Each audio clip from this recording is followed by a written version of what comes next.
Bom?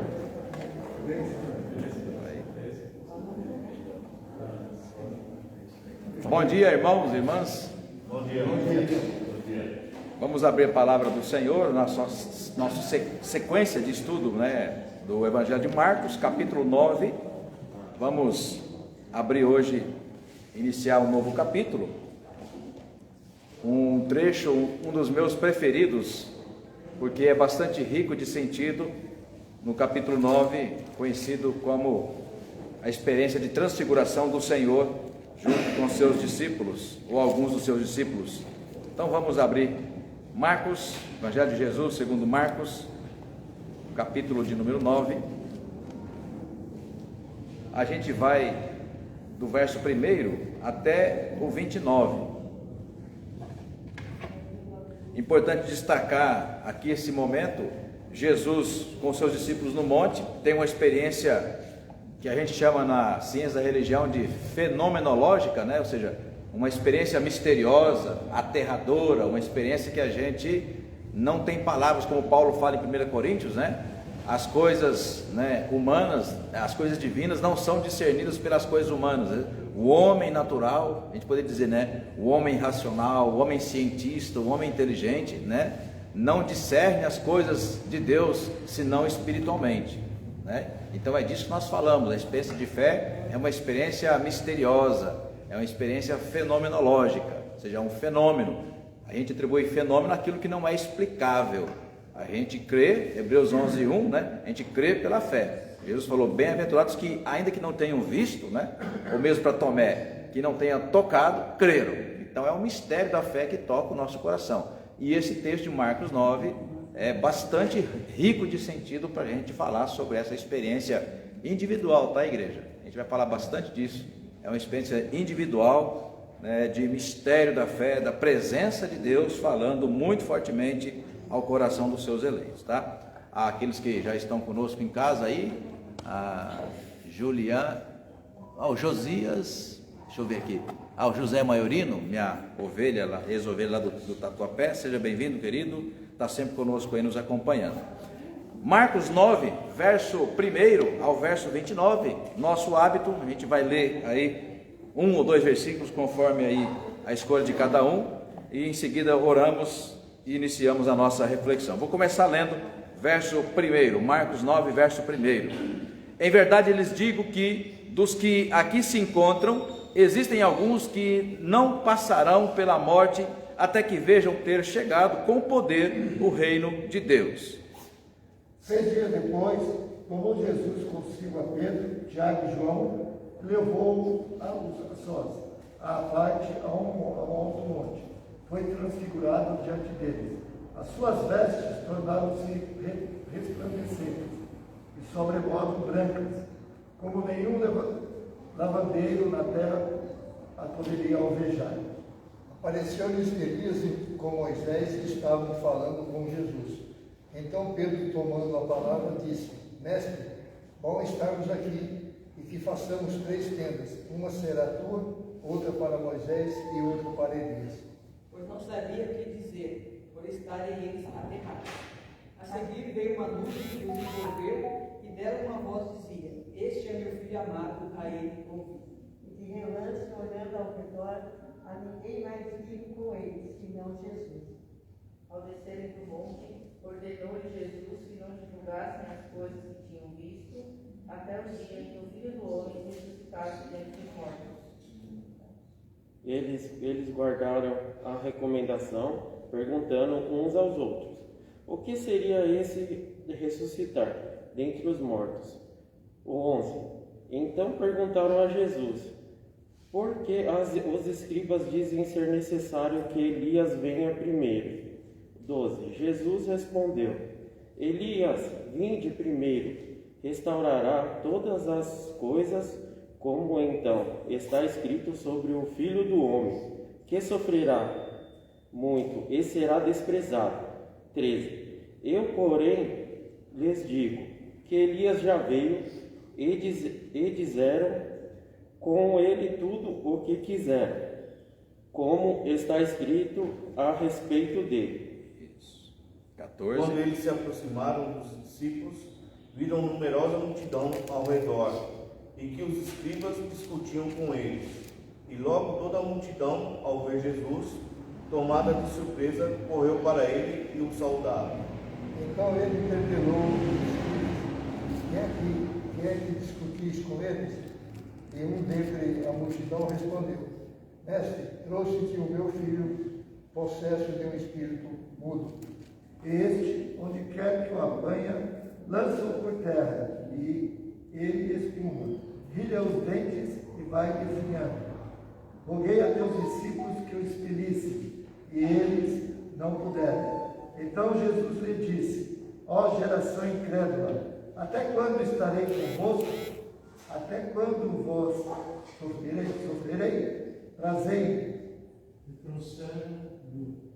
Quando ele viu a Jesus, o Espírito imediatamente o agitou com violência. E caindo-lhe por terra, revolvia-se, espumando. Perguntou Jesus ao pai do menino: há quanto tempo desse servo? Desde a infância respondeu, e muitas vezes o tenho lançado no fogo e na água para matar. Mas se tu podes alguma coisa, tenha compaixão de nós e ajuda-nos. Ao que Jesus respondeu: se o Senhor pode, tudo é possível ao que crê. E imediatamente o pai do menino exclamou com lágrimas: eu creio, ajuda-me na minha falta de fé. Vendo Jesus que a multidão concorria, repreendeu o espírito imundo, dizendo: espírito mudo e surdo, eu te ordeno, sai deste jovem e nunca mais tornes a ele. E ele, clamando e agitando muito, saiu deixando-o como se tivesse morto, a ponto de muitos disserem: morreu. Mas Jesus, tomando-o pela mão, o ergueu e ele se levantou. Quando Jesus entrou em casa, os seus discípulos lhe perguntaram, em particular: por que nós não podemos expulsá-lo? Jesus respondeu: esse tipo de espírito só pode ser expulso por meio de oração. Amém. Bom, aí a gente pode pensar, né? Só para chamar a atenção aqui na nossa reflexão no final. Como assim, pastor, oração? Jesus, será que estaria, né? O que Jesus queria dizer a mais com isso? Porque todos nós oramos, os apóstolos oravam, né? Daqui a pouco vocês vão entender por que essa relação, né? Porque Jesus tinha autoridade para expelir demônios, né? E outros até então não. Porque Jesus fala: ô geração incrédula, falando para os seus próprios apóstolos, e eram os mais próximos dele, Pedro, Tiago e João, né?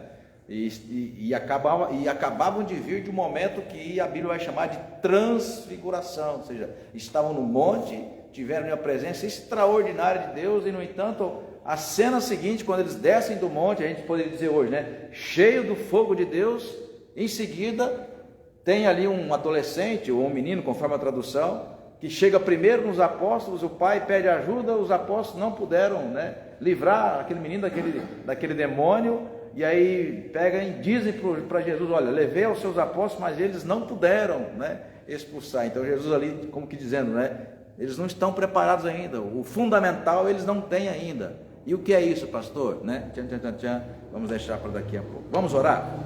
Deus, mais uma vez, diante da tua palavra lida, Senhor, com ela em nossas mãos, sobretudo, ó Pai, em nosso coração, precisamos do Teu Santo Espírito nos dando entendimento, abrindo a nossa mente, abrindo, ó Pai, o nosso filtro, para que possamos com fé, esperança e alegria acolher a Tua Santa Palavra. Seja conosco nesta manhã, Senhor, aqueles que conosco aqui estão, Senhor, e aqueles que também estão em casa, que o Teu Espírito Santo seja, ó Pai, inspirador e ensinador nesta manhã. Oramos em nome de Jesus. Amém. Amém. Esse texto aparece também em Mateus e usa uma palavra que a gente precisa aqui, né, colocá-la como fundamental, né? A palavra grega para transformação, não sei se vocês sabem, é metamorfose. Metamorfose é bem conhecido no nosso português, né, na nossa língua. Então a metamorfose é aquilo que, né, está em constante transformação, né? A gente usa a linguagem do mundo animal, o tal do camaleão, né? que é um instinto de sobrevivência diante de um tipo de medo, né, ou de recurso para salvar a sua vida, diante de circunstâncias dele aparecer como uma presa, ele muda de cor, ele se disfarça, passa despercebido. Mas o mais curioso também é da lagarta, né? A lagarta, ou o tipo de lagarta que depois de um tempo vira borboleta. Aí você vê aquilo que está rastejando pelo chão e depois sai voando, né? Então aplica-se esse conceito de metamorfose. Usa também o conceito de metamorfose na mistura de cores, né? Então, gente, a palavra meta em grego dá o sentido de direção, aquilo que está em direção. Em inglês seria mais ou menos o in, né? In e out. Você dá a ideia de que aquilo que está em movimento, está em algum lugar, mas vai sair em movimento, né? O grego é meta, né? Meta de falar a meta para janeiro, a meta para 2022, né? Então, meta daquilo que mostra uma direção, aquilo que mostra um sentido. E metamorfos é a ideia de forma mesmo. Então, metamorfos é mudar a forma, né? Mudar o sentido, tá? E essa palavra junto de metanoietes, em grego, que significa conversão ou arrependimento, são as duas colunas fundamentais da nossa fé cristã. Ou seja, como o nosso Deus é um Deus escondido, né? Deus, mas o Senhor está me falando, está movendo o meu coração, Moisés falando para Deus, né? Quando eu chegar ao faraó, em nome de quem? Com que autoridade eu vou falar a ele? Sabe qual foi a resposta que Deus deu, né? Diga que eu sou, te enviou. Então, o Deus judaico cristão, ou seja, o Deus que começou em Gênesis, que é o nosso Deus, que manifestou-se em Jesus e que chegou até nós no Espírito Santo, né? É um Deus escondido, ou seja, é um Deus que não pode ser tocado, um Deus que não pode ser aprisionado, um Deus que não pode ser ouvido, a não ser que ele se manifeste de tal forma. Então esse é o beabá da fé cristã. Daí a dificuldade, irmãos e irmãs, para a gente discernir essa presença de Deus em nós. Daí, Paulo, a facilidade que as pessoas têm de enganar as outras, dizendo que recebeu, né, alguma revelação. Bem-vindo ao Brasil. Bem-vindo ao Brasil religioso, ao campo religioso brasileiro, né? Em nome de Deus se faz, né, coisas absurdas. Por quê? Porque você não pode provar. Quando muito a gente tem é provar as ações daquela pessoa. E enquanto ela estiver falando em nome de Deus e aparentemente as coisas estiverem dando certas, né, a gente acredita que está sendo verdadeiro. Em algum momento, quando a casa, desculpa a expressão, quando a casa cai, né, aí vai, poxa vida, será que ele não falava em nome de Deus? Percebe a dificuldade? Por quê? Porque Deus não é um Deus que a gente possa carregar no bolso e dizer, olha, está aqui a prova, eu tenho Deus, tá? Então, com essas palavras, a gente vai iniciar a nossa reflexão sobre a experiência que os apóstolos têm, sobretudo junto de Jesus no monte, né? E é um texto enigmático, porque, por exemplo, os espíritas amam de paixão esse texto, né? Porque eles usam esse texto e usam também, Cleide, aquele texto de 1 Samuel, quando Saul, no desespero, Deus não falava mais com ele, ele vai e consulta uma, né, cartomante, né? E aí a cartomante diz para ele ali, né? Olha, aqui está te aparecendo Samuel. Aí, então naquele texto, Saul se apercebe de que de fato o espírito de Samuel está ali, né? E aí eles dizem que aquele texto é claramente uma base bíblica para dizer que, né, os espíritos ou as pessoas, no caso nós que estamos vivos, podemos sim falar com os espíritos mortos, né? Aí eles fazem disso uma festa, né?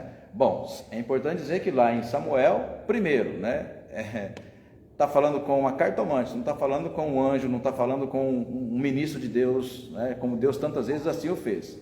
Então, já o princípio da mensagem já está equivocado, né? Porque não é Deus que está se manifestando a Saul, ele está consultando uma cartomante. E segundo, né, segundo pareceu a Saul, é o que o texto diz, ele viu o espírito de Samuel, tá? E por que Samuel? Samuel era o grande profeta ali, mentor naquele contexto. Aqui o texto sugere, entre aspas, a mesma situação, afinal de contas, né, eles têm, vejam aí no verso de número 5, então Pedro, tomando a palavra, diz para Jesus, mestre, é muito bom estar aqui. Aliás, tem um canto que a gente canta, né, muito conhecido em todo o Brasil, né, bom estarmos aqui, né, bom estarmos aqui. façamos 3 tendas, uma para o Senhor, outra para Moisés e outra para Elias. Aliás, o verso 4, né? E lhes apareceu Elias com Moisés e estavam falando com Jesus, né? Então a palavra que lhes apareceu, a palavra aparecer aqui não é a palavra, por exemplo, ofte. Quando você vai ao oftalmologista, a gente fala lá em Quatiguá, a gente fala, o povo fala oculista, né? Vai no oculista, mas o oculista é o que faz os óculos, né? Para fazer os óculos você precisa primeiro no médico, que é o oftalmo, né? A palavra grega oftalmo é aparecer ou enxergar. Aqui é importante dizer isso, por isso que os pastores são obrigados a estudar grego, porque aqui quando você vai consultar o grego, a palavra aparecer não é ofte, tá? Dá a ideia de uma ideia, uma lembrança, tá? Percebe a diferença? Então, na cabeça, verso 4, e lhes apareceu Elias com Moisés e estavam falando com Jesus. Então é importante dizer que a sensação que Pedro, Tiago e João têm é que as grandes colunas da tradição judaica aparecem ali como uma inspiração, tá? Esse é um primeiro momento. O segundo momento não diz que eles foram transfigurados, apenas Jesus. Vamos ler o texto então de novo, verso 2 até o verso 5, tá? 6 dias depois, Jesus tomou consigo Pedro, Tiago e João e os levou em particular a sós a um alto monte. E olha o que diz aí na sua Bíblia agora. Pronto, Jesus, tá? Jesus foi transfigurado. Há uma semelhança muito próxima, mas não o mesmo sentido. Uma semelhança muito próxima, e o texto está aqui para a gente rever. Outro dia, na mensagem à noite, a gente falou sobre ele, quando Moisés, né, desce do monte, portanto, a mesma sensação, né? Jesus, Denilson, com os seus discípulos, sobem no monte, a ideia de proximidade. Deus falou muitas vezes com o seu povo no monte. Daí até hoje, muitas pessoas ainda têm essa prática, né, de ir no monte, a ideia de distanciar-se de tudo, e na ideia simbólica de mais próximo do céu, né? Aquela linguagem bastante simbólica mesmo, né? Porque céu não é um lugar, né, no cosmos, né? Céu não é um lugar debaixo da terra ou acima das nuvens. Céu é a habitação de Deus. E onde Deus habita? Deus habita no céu. E onde está o céu? Onde Deus está. Tá? Então, assim, é só uma linguagem, é o mistério de Deus, né? Então a ideia de olhar para os céus, a ideia de buscar a presença de Deus. Então no monte dá-se aquela ideia de que você está mais próximo de Deus. Então é um lugar de solitude, um lugar de proximidade, um lugar de prostração. E Deus fala então com Moisés, e Moisés, quando desce, sem perceber, as suas vestes estão, né, a gente poderia dizer assim, com um fecho ou foco de luz tão grande que as pessoas viram de longe e se admiraram com aquilo, né? Vestes resplandecidas, né? Abrindo aspas, e sem aqui nenhum tipo de glória pessoal, é só a título de testemunho. Eu tive a honra de, nesse tempo de ministério, batizar uma ex-mãe de santo, e foi, não sei se já contei para vocês, uma experiência bastante forte, né? Quando eu era pastor no Jabaquara, aquela pessoa começou a frequentar e tudo mais. Depois de um tempo, né, ela foi abandonando a prática religiosa até então e tomou a decisão, disse que se converteu, foi fazer a classe de catecúmenos, e aí vem o dia do batismo, né? É uma experiência bastante inusitada, porque afinal de contas a pessoa ficou 25 anos, chegou a ser mãe de santo, né? O esposo dela, o Jurandir, era um ex-membro da Assembleia de Deus, estava desviado e acabou se conhecendo essa pessoa, e então um dia dando testemunho, né, na escola dominical, falando, né, e nesse tempo todo que ele estava com ela, um dia foi acompanhá-la numa sessão, né, espírita, ou lá do candomblé que ela frequentava, e num período de 15 minutos ela tomou 3 litros de cachaça, e vocês bem sabem que os nossos rins não têm condições de filtrar tanta cachaça, ou seja, tanto álcool em tão pouco tempo, né? Em 15 minutos, terminou a sessão espírita, ela saiu, e ele disse que, claro, foi beijar a sua mulher, dá um beijo na sua mulher, disse que nem cheiro de álcool sentia. Então, tem gente que não acredita ainda em demônio, hein? Pra você ver. E tem crente que não acredita em demônio. Aí para você ver, né? Onde o senhor quer chegar? Quando ela estava iniciando a frequência na igreja, ela disse que olhou para mim pregando e viu uma luz que cobria ali aquele espaço do púlpito, né? E uma outra mulher, que eu também recebi, o capeta deve ter ficado louco comigo, né? Porque eu batizei 2 ex-mãe de santo, né? A Carlina, e a Carlina também. E aí ela deu um depoimento também na escola dominical um dia e aquilo é importante, porque vai motivando o povo a enxergar, o povo crente a enxergar as referências bíblicas que tratam desse texto, né? Então, por exemplo, a Carlina dizia: pastor, uma coisa que me intrigava naquela religião que eu frequentei durante tantos anos é que toda vez que alguém me encomendava um serviço, vai amarrar o namoro da outra, sabe aquelas coisas que eles acreditam nisso, né? Toda vez que alguém ia me encomendava o serviço, que eu ia fazer, a hora que começava o serviço, se porventura a pessoa a quem estava endereçado o serviço espiritual, né, fosse um crente, um cristão, o Espírito me mostrava e dizia: olha, não perca seu tempo. E ela ficava indignada, porque ela queria fazer o serviço para cumprir o que foi combinado e recebeu, né, o dinheiro. E diz que o Espírito mostrava para ela, ó, os guias, chama de guias, os guias mostravam para ela, ó. Aí você pergunta para mim: isso tem base bíblica? Muitas, no Antigo Testamento e no Novo Testamento. O Antigo Testamento, o texto lá de Números, acho que 24, se engraçado estiver, quando um rei vizinho ali de Israel, antes de chegar na terra da promessa, né, o rei Moabita vê que o povo chega ali próximo, e ele seria o próximo terreno a ser passado para o povo herdar a terra. E ele pega e manda uma comitiva para ir até Balaão, você conhece a história, para, como se diz, fazer lá encomendar um serviço religioso para que aquele povo pudesse sair dali. Aí eles chegam lá, levam o dinheiro para pagar o serviço, e aí a hora que chega, Balaão fala: então tá bom, fiquem aqui, e à noite eu vou consultar os deuses. Pela manhã eu trago a resposta, se ele ia poder amaldiçoar o povo ou não. E aí durante a noite, diz o texto, durante a noite Deus fala com Balaão, fala assim: ó, esse povo você não poderá amaldiçoar. Por quê? Porque esse povo é abençoado. Então bênção, vocês já estão ouvindo aqui o pastor há muito tempo, né, desde janeiro. Bênção é mão estendida, lembra? Maldição, mão recolhida, tá? Então quando Deus estende a sua mão, ninguém pode amaldiçoar.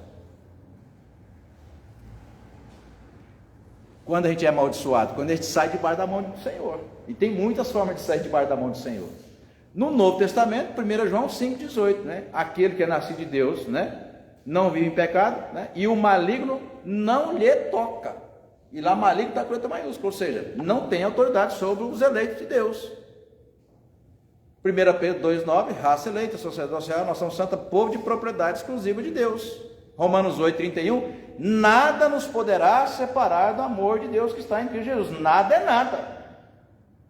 1 Pedro 5,8, eis que o diabo, vosso adversário, está ao vosso derredor, esperando uma brecha para Jó, capítulo 1. Deus só permitiu, porque Satanás pediu autorização, e Deus permitiu a autorização, sabe aquela autorização parcial, né? Olha, nas coisas dele você pode mexer. Tá bom, mexeu. Depois não deu certo. Não, no corpo dele você pode mexer. Na alma dele não. Percebe? Então já há quanto tempo, desde o Antigo Testamento, essa autoridade, né, divina que é soberana. E os espíritos imundos que estão aí, Paulo fala, né, nas regiões inferiores da terra, eles estão aí, mas não têm autoridade sobre os eleitos de Deus. Tá? Então, voltando aqui ao texto, nessa transfiguração, o texto diz que essa metamorfose, essa transfiguração, acontece apenas com Jesus e não com os discípulos. Tá? E por que não acontece com os discípulos? Porque eles ainda têm um corpo que é corruptível.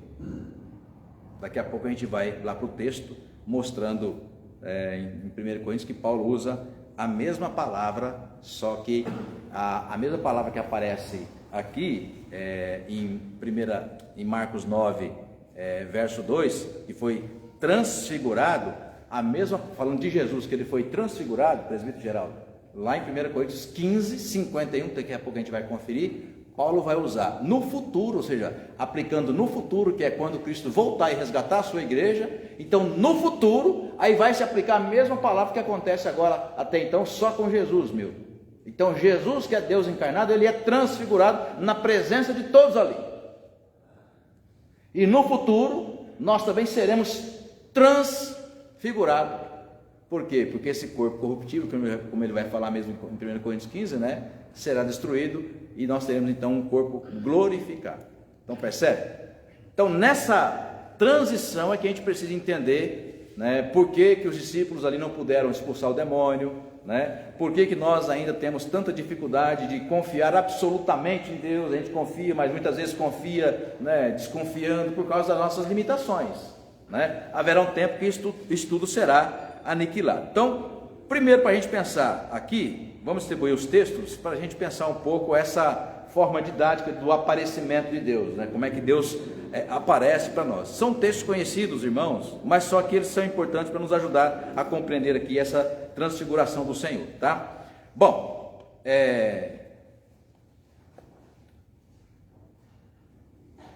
Eliezer, Êxodo 34, 29.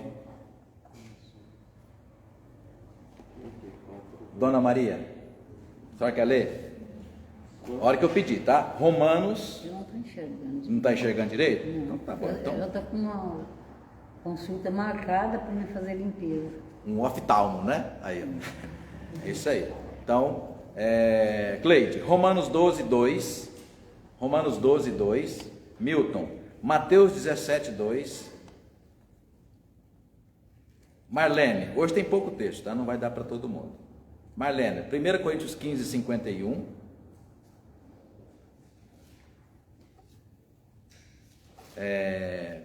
Marcos, Êxodo 3, de 1 a 6.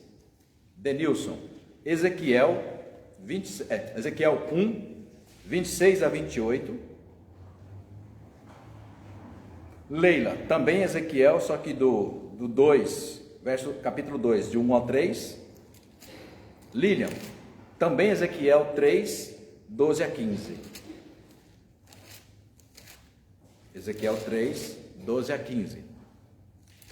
Paulo, até decorado esse, Atos 1, 8. Claudinei, Atos 2, 1 a 4. Elide, Atos 4, 31, também até decorado. E Miriam, Atos 3, 1 a 8. Eu acho que por enquanto só.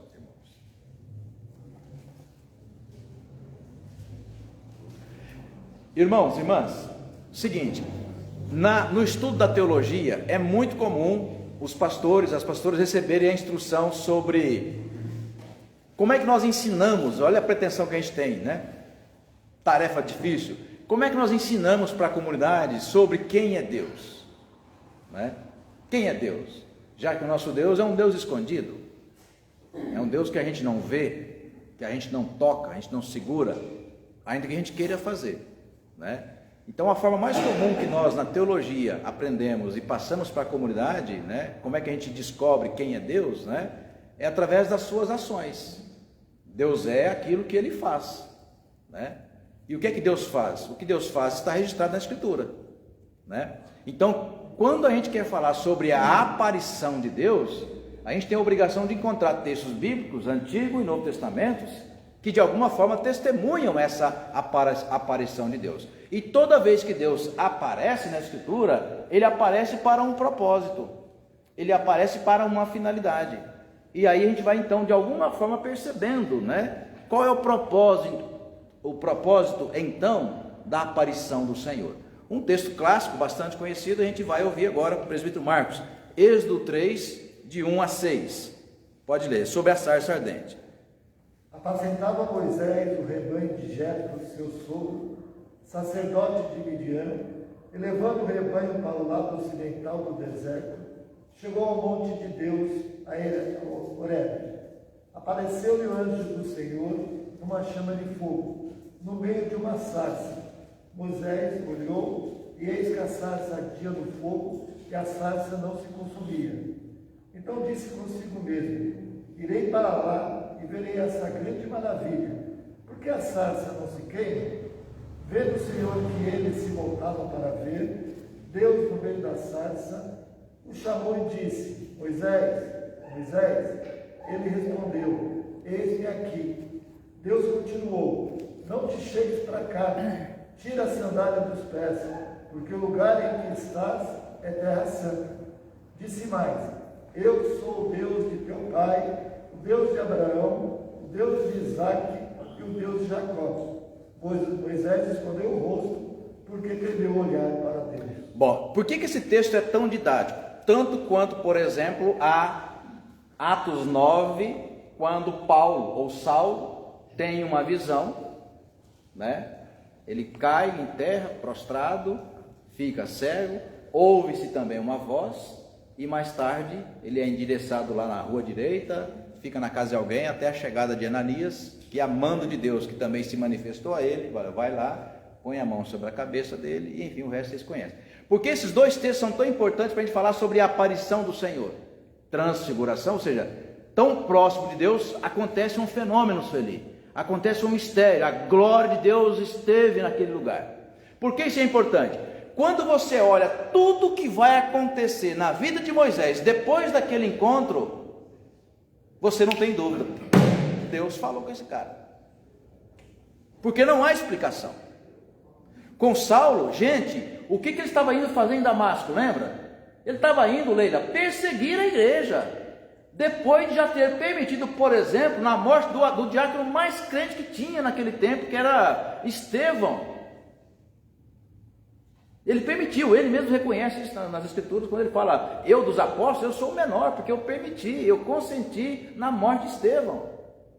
Quando Atos narra a morte de Estevão, lá no finalzinho do texto, capítulo 7, fala que um tal de Saulo estava ali na presença de todos. Ou seja, ele não fez nada para impedir. Por quê? Porque ele concordava. Ele próprio não matou a Estevão, mas ele concordou, ou seja, ele não fez nada. Então, Saulo é um perseguidor da igreja. Depois dessa aparição, Elide, porque o Senhor aparece para Saulo, Atos 9.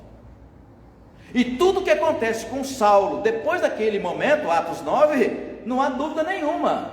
Deus apareceu para aquele homem e transformou. Aí a palavra grega é metanoiete, ou seja, ele se converteu.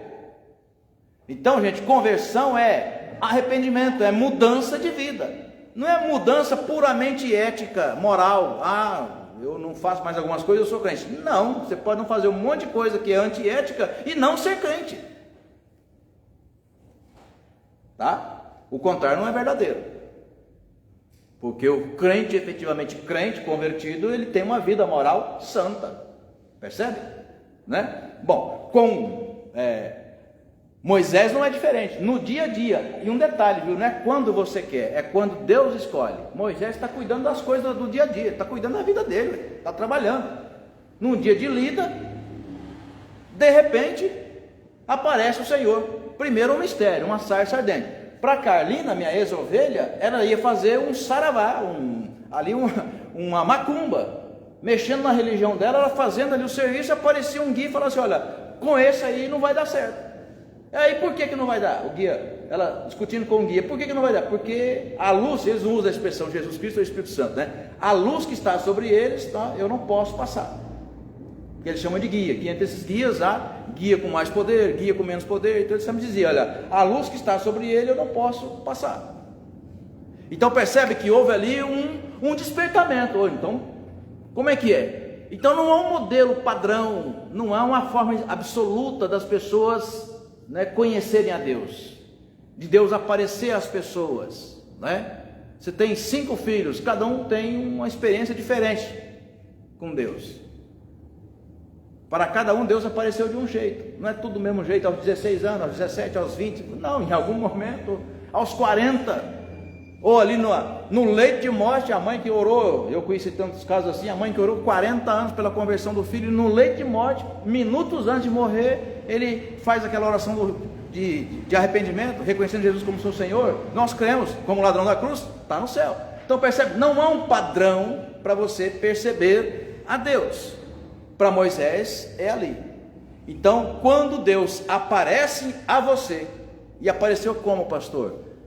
Numa pregação, na oração de um irmão, num testemunho, num folhetinho que você recebeu. Gente, nós poderíamos passar aqui meses falando sobre o mesmo tema. Eu já contei para vocês um maconheiro, desculpa a expressão, um maconheiro lá em Santa Catarina, procurando um papel para fazer o seu cigarro. Ele abre ali o criado mudo e acha um Novo Testamento. Ele vai fumando as folhas do Novo Testamento até chegar a Mateus. Já contei aqui, um Gideão que me contou esse testemunho numa igreja que eu fui pastor no Moinho Velho.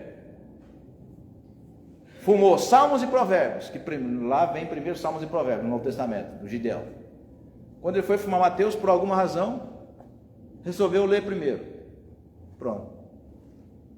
Deus fez a obra, percebe? Né? Então, como é que nós conhecemos a Deus? Quando Deus aparece para você.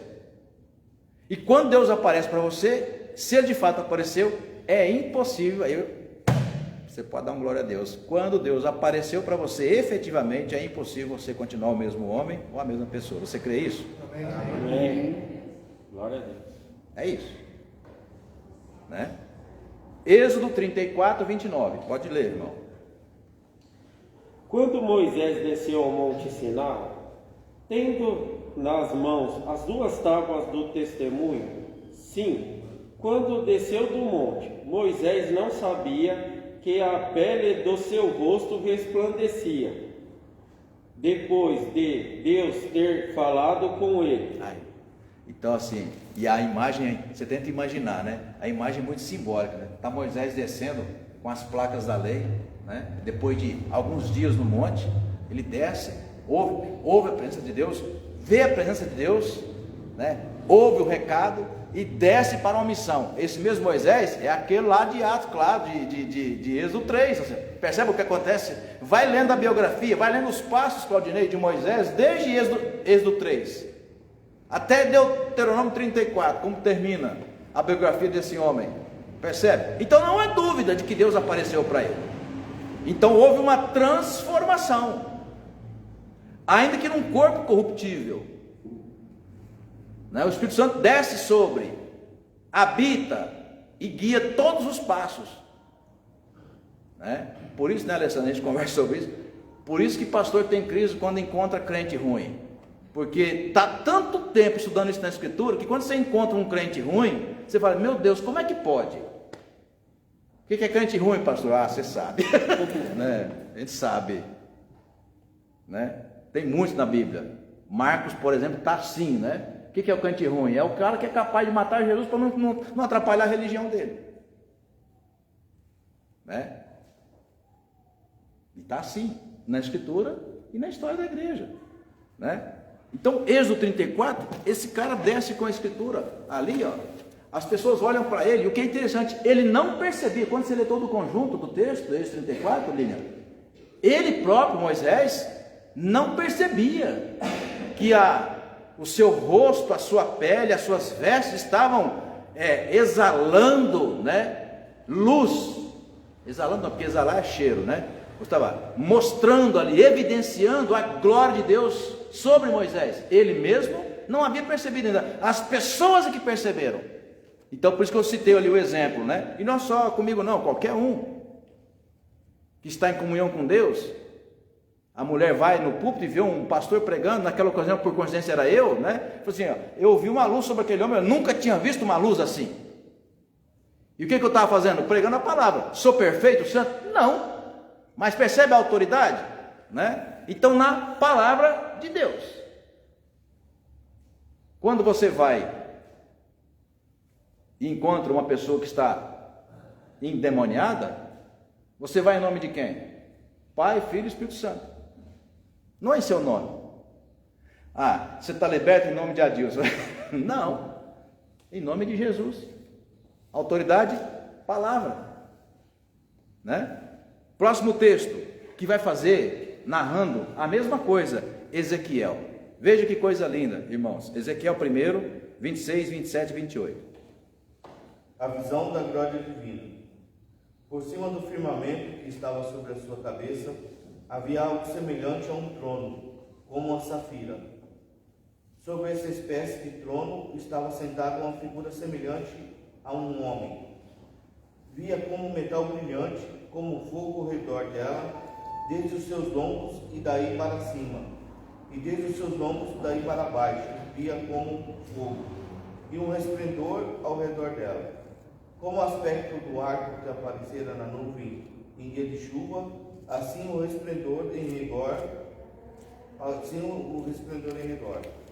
Esta era a aparência da glória do Senhor. Vendo isto, caí com o rosto em terra e ouvi a voz de quem falava. Olha que coisa linda. Ele tentando descrever. Eu lembro que eu era adolescente, minha mãe, apareceu um tempo dizendo que... E interessante que era um tempo de muita dificuldade, né? E ela disse que durante uma daquelas noites ela viu um anjo. E ela vai falar para os filhos adolescentes. Aí você fica curioso, mas como assim viu um anjo?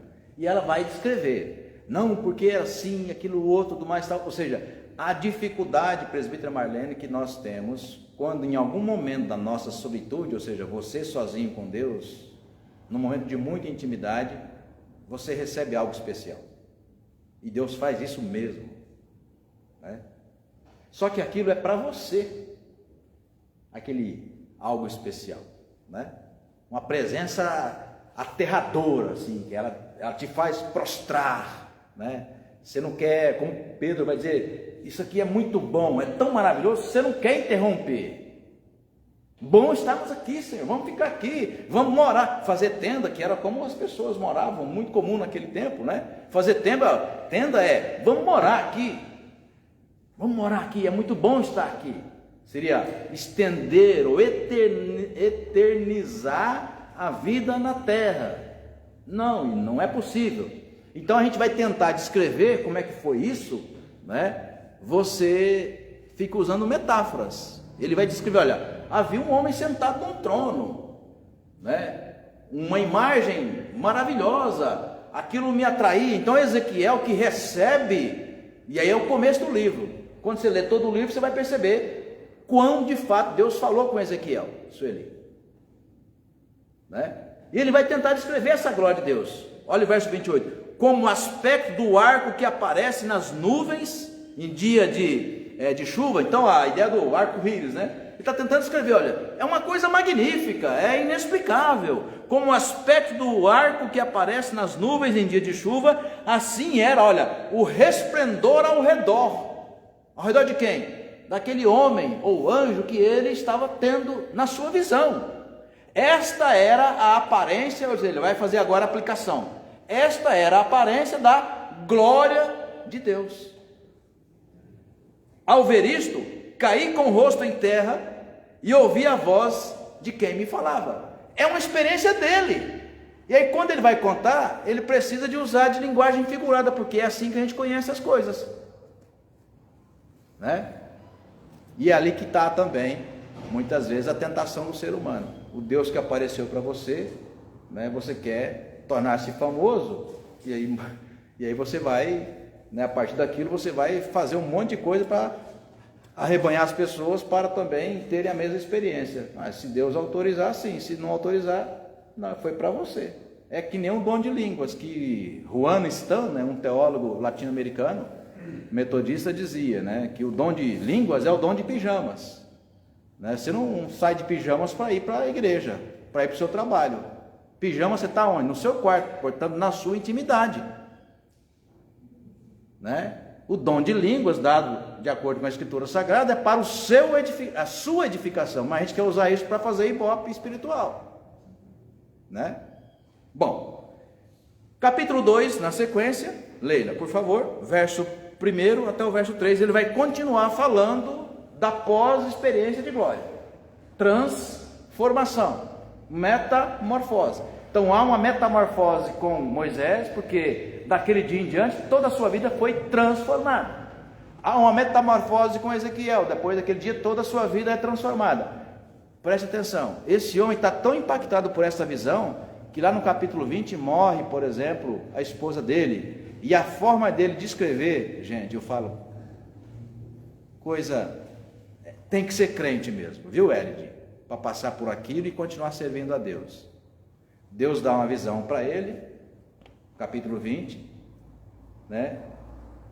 E diz assim: desta visão você não vai chorar, você não vai gritar, você não vai sequer, né, mexer aqui para tentar, no fio do bigode, né, para tentar, você está estressado, a Alessandra me conhece, sabe? Às vezes eu faço isso, né, eu fico aqui na sobrancelha, eu fico aqui puxando esses cabelinhos assim, é um tipo de, né, de tilt, né, você está ali meio estressado. Então a linguagem de Ezequiel mostra: você não vai gritar, você não vai chorar, você não vai nem ficar puxando os fios do bigode, porque aos súbitos tirarei a delícia dos teus olhos. Essa é a palavra de Deus a Ezequiel. Ele fala: falou-me o Senhor pela manhã, à tarde morreu minha esposa. Você acha que ele abandona tudo? Capítulo 20, o livro tem mais de 40 capítulos, ou seja, a vida dele continua. Ou seja, irmãos e irmãs, essa metamorfose, essa transformação que acontece com cada um dos seus eleitos, e se não acontecer, se não foi chamado ainda, essa experiência pessoal que cada um dos crentes tem que ter, é a partir dela que a gente chama de conversão. Ou seja, a partir dali, nada mais te separará do amor de Deus. Por isso que os presbiterianos acreditam em perseverança dos crentes, ou seja, salvação, você não perde salvação. Porque nós nos baseamos em experiências tais quais a de Moisés, a de Saulo, a de Ezequiel e de todos os eleitos de Deus escritos na Escritura. Ou seja, que aqueles que foram chamados, pastor, o senhor esqueceu de citar, né, Saul, que começou bem e terminou mal. Sim, Deus o chamou para uma fidelidade, para um propósito, né? Só que ele não era crente. Não era, porque os seus atos denunciam que ele não era. Ele era um religioso, e assim tem tantos na Escritura. Mas experiência de transformação mesmo, ela vai até o final. E como dizia o Garrincha, o povo brincando, né? Haja o que hajar, né? Não vai te separar do caminho, né, da fé. Por quê? Porque aquilo que aconteceu é forte demais. Deus te apareceu e mudou a sua vida. É isso que nós chamamos de conversão. Que para Marlene foi no acampamento lá de São José do Rio Preto, é isso? Que eu tenho memória, viu? Falou, eu gravo, né? É quando Deus te aparece. E já estava na igreja há quanto tempo? Mas não tinha aparecido ainda. Então é quando o Senhor vem no encontro pessoal conosco. Aquilo demarca o território da nossa caminhada até o final. E nada do que aconteça, mesmo as frustrações, as perdas, as decepções, nada disso vai nos afastar do caminho, porque a gente vai caminhar até o final. Ezequiel 2, 1 a 3, por favor. A vocação de Ezequiel, visão do povo de União. E disse-me: filho do homem, põe-te em pé e falarei contigo. Então entrou em mim o Espírito quando falava comigo. E pôs-me em pé e ouviu o que falava. E disse: filho do homem, eu te envio aos filhos de Israel, as nações rebeldes que se rebelaram contra mim. Eles e seus pais prevaricaram contra mim até este mesmo dia. Isso, agora 3, do 12 ao 15, ele continua a outra visão, o Espírito entra nele, ou seja, o que é Espírito? A palavra Espírito está no Antigo Testamento, então é o hebraico, né? É ruá, ruá é sopro. Então, Espírito é o que? É o imaterial, é aquilo que está dentro de você, que te faz respirar, e é na sua condição individual que o Espírito Santo, que o Espírito de Deus toca. É lá. Então, percebe? Então, o Espírito que é vento, você pode tocar o vento, você pode senti-lo, mas você não tem controle sobre ele. Nem estocar o vento, como disse uma certa presidenta, né? Você não tem controle sobre o vento, né? Ele é algo, né, intangível, ele está dinâmico, você percebe, você o respira, mas controle sobre ele você não tem, né? Então o que quer dizer isso? Que o Espírito de Deus está aí, né? Então quando ele é chamado, Ezequiel é chamado, verso 12 que você vai ler, ele mostra, está dentro dele, ou seja, eu senti isso, está em mim, eu não sei dizer como e nem aonde, É na psique? É na mente? Né? É no rim? É no coração? A gente tem sentimento? Ou seja, é no ser humano, está em nós. Nós não temos poder. Se você fizer um exame de DNA, não vai aparecer ali, tem um ente estranho aqui, é o Espírito de Deus. Não. Então é uma linguagem simbólica para dizer o seguinte: olha, Deus fala conosco. E eu sinto isso. Amém? É assim que se dá a fé. Pode ler, Lídia. Levantou meu espírito e ouvi por detrás de mim uma voz de grande som que, levantando-se do seu lugar, dizia: Bendita seja a glória do Senhor. Ouviu o tacalar das asas dos seres viventes, que tocavam umas nas outras, e o barulho das rodas juntamente com eles, e o sonido de um grande estrondo. Só um pouquinho, Lídia, só para a gente descontrair, né? Porque esse tema é tão fascinante. Se você for no médico falar para ele que você, né, teve uma visão e ouviu uma ave bem grande batendo asas e um ruído, ele vai te receitar Rivotril. Só para você ver o tanto que esse campo da fé é misterioso. Se você falar para o médico, então, que está ouvindo vozes, pronto, aí é o que o meu irmão toma lá, qual que Hã? Não é da família aí, né? Que é receitado por esquizofrênico, né? Que eu tenho na família, vários. E a esquizofrenia, uma das características dela é exatamente ouvir vozes. Aldol, não é esse ainda, tem um outro aí, né? Então, é dessa.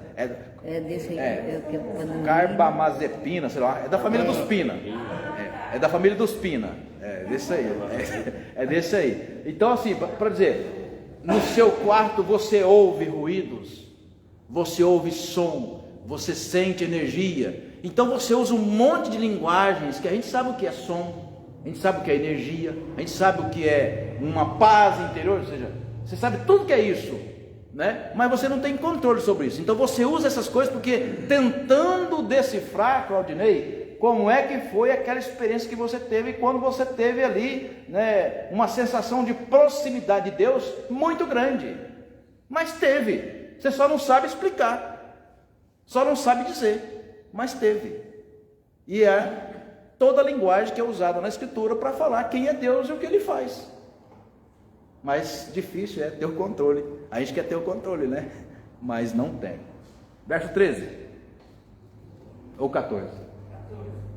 Então o Espírito me levantou e me levou, e fui amargurado na excitação do meu espírito, mas a mão do Senhor se fez muito forte sobre mim.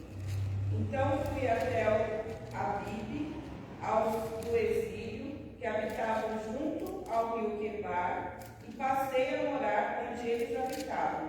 E por 7 dias assentei-me ali, atônito no meio deles. Então ele fala a ideia de perplexidade, atônito, aterrado. Por 7 dias eu fiquei fora de mim. É isso que ele está tentando escrever. Como é que foi, pastor Alessandro, a experiência daquele homem com Deus? Está tentando explicar. Como é que foi a sua experiência pessoal com Deus quando eu quero Jesus, eu vou andar com Ele. E depois de passar por tudo que você passou, esse Jesus é o meu Senhor, é o meu Salvador, e eu vou com Ele. E vou mostrar aos meus netos o mesmo caminho. Não tem explicação. Para muitos, não, você está louco. Ninguém aguenta isso. Ninguém passa por isso e continua servindo a Deus. É o mistério da fé. É o mistério da fé. Muitos de fato vão embora. E outros permanecem. Como? Inexplicável. Por isso que Paulo vai dizer, o Deus que começou boa obra, Ele vai completar. Eu sei o Deus em quem eu tenho crido. E nele como é que começa? Atos 9. Então percebe? É isso, irmãos e irmãs, que acontece com Jesus na transfiguração. É um Deus encarnado, mas que está mostrando para os seus discípulos. E ali é uma amostra, porque o texto faz questão de dizer, apenas Jesus foi transfigurado. Os discípulos não. Mas eles tiveram uma sensação aterradora ali, né? Senhor, é muito bom estar aqui. Que coisa extraordinária. Ali, irmãos, é um sinal da glória de Deus, que nós teremos só no final. É apenas um sinal, uma palhinha do que será essa glória, né? Essa glória final, esse êxtase que Atos capítulo 10 e capítulos 11 fala, narra quando quando Pedro está ali na marquise, na sua sacada gourmet, esperando o almoço estar pronto, e ele tem uma visão. E ele cai prostrado, a palavra lá é êxtase, ou seja, ele cai prostrado no chão e recebe ali, né, a instrução do Espírito Santo. Tanto que depois a cena termina como? Né? Ele colocando as mãos sobre gentios, ou seja, não cristãos, e eles não só são convertidos, mas são batizados pelo Espírito Santo. Né? Depois para explicar isso lá para os seus colegas, né? Mas aconteceu, pode falar. Voltando um pouquinho, você acabou de falar desse assunto, se tiver uma experiência dessa, consultar um psiquiatra. Tive na sexta-feira agora, passada, lá em Montemor, uma amiga minha de infância me visitou e deve ter levado ela como presbítero, perdeu a esposa há 9 meses. E ele disse que dias antes dela partir, ele via como que a carência de pessoas perto da cama dela, que ele cuidou com muito amor, montou uma estrutura de hospital na casa.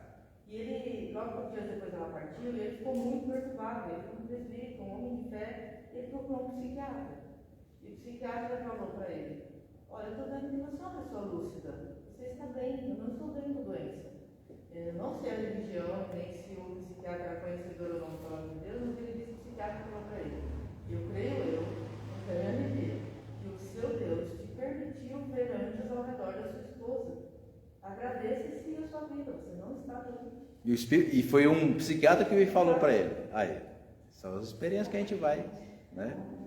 O bom é quando você leva porque um psiquiatra crente, né? A gente conhece um psiquiatra muito crente, né? Que membro da nossa primeira igreja de São Paulo, né? O Francisco Lutufo, né? É um dos melhores do Hospital de Clínicas e pensa no homem crente. Extraordinário, então é muito bom. Por que o psiquiatra? Porque é exatamente o cara que estuda as maluquices da nossa cabeça, né? E ser crente, ou seja, é ter humildade suficiente para entender que mesmo a capacidade que um psiquiatra tem de entender a mente humana, né, ele ainda vai além da mente humana, que é o transcender, já que o nosso Deus é transcendente, ou seja, ele não está na terra aqui, ele aparece na terra, ele aparece em todo lugar, onisciente, onipresente, onipotente, mas ele não está preso a nenhum lugar. Percebe a dificuldade da nossa tradição? É o Deus que está aí, em todo lugar, sem estar preso a lugar algum, né? Está preso na palavra, manifesta-se na palavra, mas não está preso no objeto. Esse objeto vai acabar. Eu já destruí 3, 4 Bíblias já para trás. O ministério é mexendo nela. Isso é matéria, vai apodrecer, vai diminuir, ou seja, as mãos, ou seja, o suor, ou seja, com o tempo vai acabar, né? Porque a palavra de Deus não é, né, o material. A palavra de Deus é o quê? É o texto escrito, mas na ação do Espírito que encontra ali o seu propósito. Vamos para adiante, senão a gente não termina. No Novo Testamento, expressão de metamorfose, ou seja, de mudança. Cleide, Romanos 12, 2. Romanos 12, 2. E não vos conformeis com este século, mas transformar-vos pela renovação da vossa mente, para que experimenteis qual seja a boa, agradável e perfeita vontade de Deus. Lê de novo. Olha que coisa. Lê de novo, por favor. Presta atenção, igreja. E não vos conformeis com este século, mas transformai-vos pela renovação da vossa mente, para que experimenteis qual seja a boa, agradável e perfeita vontade de Deus. 3 elementos fundamentais nesse versículo. Primeiro que ele usa, não vos conforma. Então, com é aquilo que está reunido. Então forma é nos reunir a uma forma. Ele fala, que forma? A forma do mundo. O que é a forma do mundo? A forma do mundo, presbítero Marcos, é tudo aquilo que Moisés era antes da sarça ardente. A forma do mundo, Milton, era tudo aquilo que Saulo era antes de Atos 9, a caminho de Damasco. Mas transformar-vos, então conforma é esta forma, trans é ir além, portanto não é essa forma, é outra. Então, transformai-vos pela renovação da vossa mente. Então, quando acontece essa renovação da vossa mente, por que é mente, gente? Porque é aqui que você vai administrar o seu corpo, as suas escolhas, as suas vontades, é aqui que você vai perceber a ação do Espírito Santo. Transformação, mas transformai-vos pela renovação da vossa mente. E quando acontece a renovação da vossa mente, quais serão os resultados? Ela leu na parte final. Pode ler de novo? Só a parte final? Estou dando trabalho para a Cleide aqui, né? Só a parte final. Para que experimenteis qual seja a boa, agradável e perfeita vontade de Deus. Ou seja, o que é experimenteis, né? A palavra experciência. Ou seja, eu me jogar para dentro de uma experiência. Per do latim é pessoa. Então, experiência é o que? É eu me jogar para dentro de uma experiência. Que experiência é essa depois da renovação da vossa mente, né? A boa, perfeita e agradável vontade de Deus. Olha que coisa linda, gente. É o que acontece depois que a gente tem um encontro com Deus. Por isso que eu falo, Alessandro, né? O nosso drama, ainda bem, nessa igreja aqui não, viu, irmãos? O nosso drama é de ter que lidar com um crente ruim. Porque nessa forma, é até matemático que você pode pensar. É só você ver um Moisés antes e um Moisés depois. Você vê um Denilson antes, você vê um Denilson depois. Um Milton antes, um Milton depois. Depois do que, pastor? Dessa aparição de Deus na vida. Então a Bíblia diz que há de fato uma transformação, né? Mostra isso. Próximo, Mateus 17, 2. E foi transfigurado diante deles, o seu rosto resplandecia como o sol, e as suas vestes tornaram-se brancas como a luz. Pronto. Então o mesmo texto dizendo o que aconteceu com Jesus, né? Na transfiguração, não é apenas um texto, tá? Próximo, Atos 1:8. Paulo. Mas recebeis poder ao descer sobre vós o Espírito Santo, e sereis minhas testemunhas, tanto em Jerusalém, como em toda a Judeia e Samaria, até os confins da terra. Pronto, então vamos fechar a nossa aula para a gente terminar esse nosso estudo de Marcos hoje, tá? No Antigo Testamento você tem duas colunas que representam a aliança antiga. A primeira delas é Moisés, né? Aliança por meio da lei, que começa com Abraão, entendeu? Mas Moisés vai ser o legislador. Então Deus fala com Abraão, pai da fé, mas Moisés vai ser, olha, os termos do que Deus quer, para que vocês experimentem quais sejam a boa, perfeita e agradável vontade de Deus. E onde a gente encontra isso? Então, na palavra. Então, a aliança começa com Abraão, mas Moisés será o legislador. Ou seja, o que Deus quer está na palavra. Então, você tem duas grandes tradições. A tradição da aliança legisladora e a tradição profética.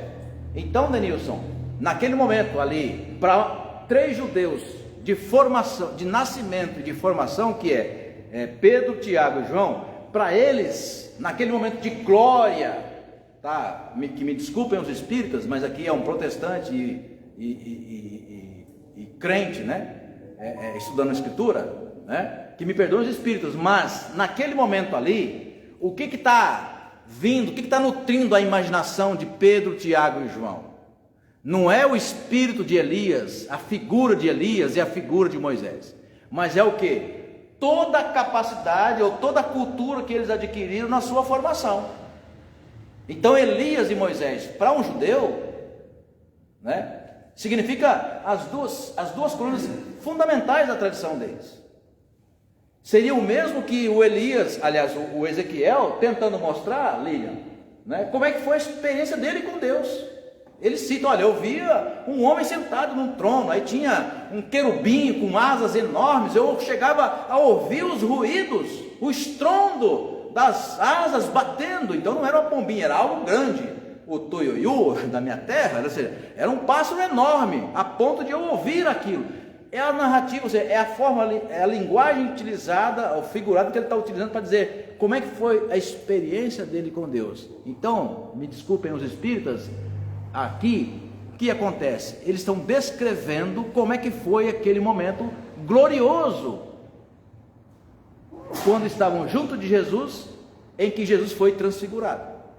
Que momento é esse? Gente, ficou muito claro para mim, poderia pensar assim, né? Ficou muito claro para mim o que representa Elias e Moisés.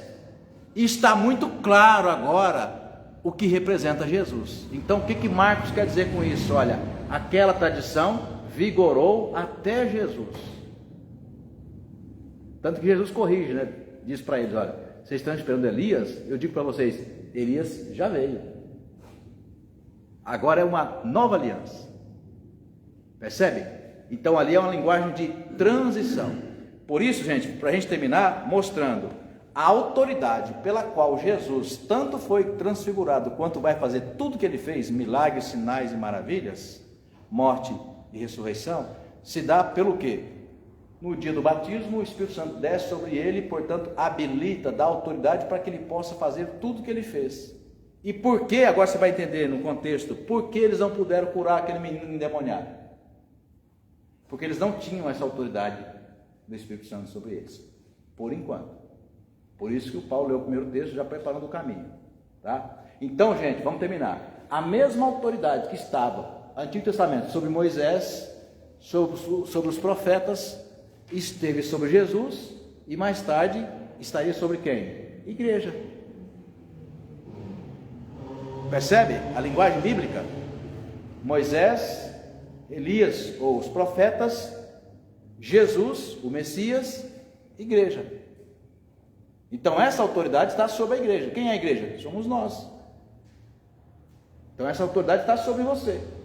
Por isso que não é só o pastor que expulsa o demônio, não, qualquer crente. Qualquer crente. Pai, Filho e Espírito Santo está sobre quem? Sobre nós. Somos uma nova testemunha, somos a testemunha viva, né? Um testemunho vivo de Cristo na terra. Essa autoridade nos foi dada, né? Começa com os apóstolos, diáconos e todo o povo de Deus. Atos 2, quem vai ler? Ao cumprir-se de Pentecostes, estavam todos reunidos no mesmo lugar. De repente veio do céu um som, como de um vento impetuoso, e encheu toda a casa onde estavam assentados. E apareceram distribuídas entre eles línguas como de fogo, e pousou uma sobre cada um deles. Todos ficaram cheios do Espírito Santo e passaram a falar em outras línguas, segundo o Espírito lhes concedia que falassem. Percebe então? A linguagem é a mesma, né? Um som, um vento impetuoso. Então sempre usa para falar, né, da aparição de Deus, que é sempre misteriosa, sempre usa linguagens que para nós lembram o quê? Lembram o indizível. Indizível, ou seja, como Paulo vai dizer, né? Quem conheceu a mente do Senhor? Quem que é capaz de aconselhar a Deus? Ou Moisés, que tanto quis ver a glória de Deus? Deus falou, não, a minha glória você não pode ver, se você ver, você morre. De tanto insistir, vê as costas, ele fica quase que cego. A glória, você não é capaz de ver. Então, o que isso quer dizer, né? Que Deus, né, não é humano, não é matéria, não é objeto, não é corruptível. Deus não muda como a gente muda, como troca de roupa. Não, nada se compara. A Deus nada se compara a nós. Por isso, Nicéia, nós precisamos de linguagens figuradas para tentar descrever Deus. Em Atos 2, também, na aparição do Espírito Santo, fala, um vento impetuoso, uma coisa extraordinária. E qual foi o sinal visível? Olha, todos, e auditivo, todos passaram a falar em línguas, uma coisa extraordinária. E vários idiomas ali, e todo mundo se compreendia, ainda que fossem, imagina, um alemão falando, um francês, um inglês, né, um croata, vários idiomas diferentes, mas quando falaram, cada um compreendia o outro no seu próprio idioma. Daí a palavra glossolalia, né? O mistério de línguas. Por quê? Porque o Espírito Santo desceu sobre aquele lugar. Então fez uma demarcação. Todos os teólogos, na sua maioria, né, diz que Atos 2 é o nascimento da igreja. Marcos, capítulo 1, de 9 a 11, é o nascimento do ministério de Jesus. Por quê? Porque é quando ele é batizado, sai da água e o Espírito Santo desce sobre ele. Ao descer sobre Jesus, aproximadamente 30 anos de idade, ele inicia o seu ministério. Inicia no quê? No poder do Espírito do Pai, no poder do Espírito Santo. Quando é que nasce a igreja? O dia que os discípulos, são 120 pessoas, são batizadas pelo Espírito Santo. Daí você vai ver o dia seguinte. Pedro sai dali, prega 3.000 convertidos. O mesmo Pedro, não vai dar tempo a gente ler. alguém que foi escolhido para ler o texto, Atos 3, né? Quando ele está entrando no templo, né? Um mendigo ali, um pedinte, pede ali uma esmola, uma ajuda. Pedro diz: eu não tenho prata nem ouro, mas o que eu tenho eu te dou. Em nome de Jesus, levanta-te e anda. Faz sentido agora quando levam para Jesus, aliás, levam o menino, Marcos 9, levam o menino possesso até os apóstolos, seu Geraldo, dona Odete, e eles não puderam curar, não puderam transformar, libertar o menino. Levam para Jesus. Jesus liberta, por quê? Cheio do Espírito Santo. Ó raça, até quando estarei convosco? Olha, uma mensagem para dizer o seguinte: olha, vocês não podem ser tímidos, mas vai chegar o tempo que vocês vão perder essa timidez. Quando será isso? O dia de Pentecostes, o dia que o Espírito Santo descer sobre vocês. O mesmo Pedro que antes não pôde libertar o menino, vai curar mais tarde, e tantos outros sinais e maravilhas que ele vai fazer mais tarde. Por quê? No poder do Espírito. Percebe? Então essa linguagem de transformação mostra a transição do que vai acontecendo, né, na nossa caminhada com Deus. Daí a ideia de maturidade, né, de desenvolver a nossa fé, como Paulo tantas vezes vai falar na carta aos Filipenses, né? Só para Atos 4:31, como é um versículo só, já passamos 5 minutos, gente, mas vamos terminar aqui. Atos 4:31, quando fala, né, quando eles oraram, quem vai ler? Pode ler, LG. Depois de orado, tremeu o lugar onde estavam reunidos. Todos ficaram cheios do Espírito Santo e, com intrepidez, anunciavam a palavra de Deus. Percebe? Uma igreja em oração, todo mundo ali orando, fervorosamente, de repente, treme o lugar. Não é? Vamos repetir amanhã? Você pode repetir e não vai tremer de novo. Então percebe? Em algum momento Deus se manifesta. Tremeu hoje. Quando alguém, as manias que tem às vezes a fé evangélica brasileira, né? Alguém estava ali e de repente, né, um graminho pegou fogo, um graveto pegou fogo, né? Aí amanhã a gente leva um monte de gente lá que quer que pega de novo. Pode ser que sim, pode ser que não seja. Percebe? Não está no nosso controle. É quando Deus aparece, quando Deus faz sinais, maravilhas, e sempre para um propósito. O último texto eu vou pedir para que todos vocês encontrem, para a gente não ficar sem lê-lo, porque vai fazer sentido para a gente concluir o capítulo 9, aqui até o 29, né, de Marcos. 1 de Coríntios, capítulo 15, vamos todos encontrar e assim a gente termina. 1 de Coríntios, capítulo 15, sobre a palavra que nós atribuímos a Jesus, lá em Marcos, que é metamorfose, transfiguração.